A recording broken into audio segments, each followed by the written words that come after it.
वेदनाथ शक्तिपीठ। माँ सती के 51 शक्तिपीठ हैं और इन सभी की मान्यताएं अलग-अलग हैं। झारखंड के देवघर में एक ऐसा शक्तिपीठ है जहां दूर-दूर से लोग उनके दर्शन के लिए पहुंचते हैं। ये इकलौता ऐसा शक्तिपीठ है जो माँ का शक्तिपीठ तो है, साथ ही ज्योतिर्लिंग भी। झारखंड के गिरिडीह जिले में स्थित है देवघर। यह जगह सती के भक्तों के लिए बेहद खास है। दक्ष प्रजापति द्वारा शिव का अपमान किए जाने के बाद जब शिव सती का शव कंधे पर लेकर घूमने लगे, देवताओं की प्रार्थना पर शिव को शांत करने के लिए भगवान विष्णु ने अपने सुदर्शन चक्र से सती के मृत शरीर को खंडित कर दिया, जिससे सती के अंग जिस जिस स्थान पर गिरे वह स्थान शक्तिपीठ कहलाए। कहा जाता है वेदनाथ में सती का हृदय गिरा था, जिसके कारण वेदनाथ धाम को हृदय पीठ या हार्ट पीठ के नाम से भी जाना जाता है। देवघर में माता का हृदय गिरा और उनकी आराधना यहाँ जय दुर्गा शक्ति के रूप में होती है। देवघर की शक्ति साधना में भैरव की प्रधानता है और वेदनाथ स्वयं भैरव है। इनकी प्रतिष्ठा के मोह में तांत्रिक अविचारों की भी प्रधानता है। काल या महाकाल के महत्व की चर्चा तो पद्म पुराण के पाताल खंड को भी की गई है। झारखंड के देवघर स्थित प्रसिद्ध देव स्थल वेदनाथ धाम, जो भगवान शंकर की 12 ज्योतिर्लिंगों में 9वीं ज्योतिर्लिंग है।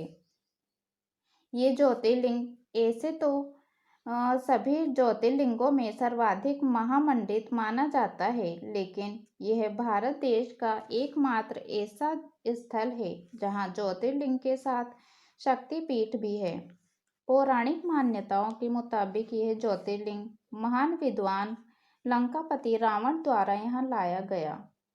शिव पुराण के अनुसार रावण की तपस्या से खुश होकर भगवान शिव ने रावण को मनोवांछित वर दिया था। इस वरदान में रावण ने भगवान शिव को कैलाश पर्वत से अपने साथ ले जाने की इच्छा व्यक्त की। भगवान शिव ने खुद लंका जाने से मना कर दिया, लेकिन अपने भक्त को शिवलिंग ले जाने की सलाह दी। इसके बाद भगवान शिव ने ज्योतिर्लिंग को रास्ते में कहीं नहीं रखने को कहा था, वरना वह लिंग वहीं स्थापित हो जाएगा। भगवान विष्णु नहीं चाहते थे कि ज्योतिर्लिंग लंका पहुँचे, इसलिए उन्होंने गंगा को रावण के पेट में समाने का अनुरोध किया। रावण के पेट में गंगा आने के बाद रावण को लघुशंका की इच्छा हुई। इसके बाद वह सोचने लगा कि यह ज्योतिर्लिंग किसे सौंप कर लघुशंका जाए। उसी समय वहां ग्वाले के रूप में भगवान विष्णु प्रकट हुए।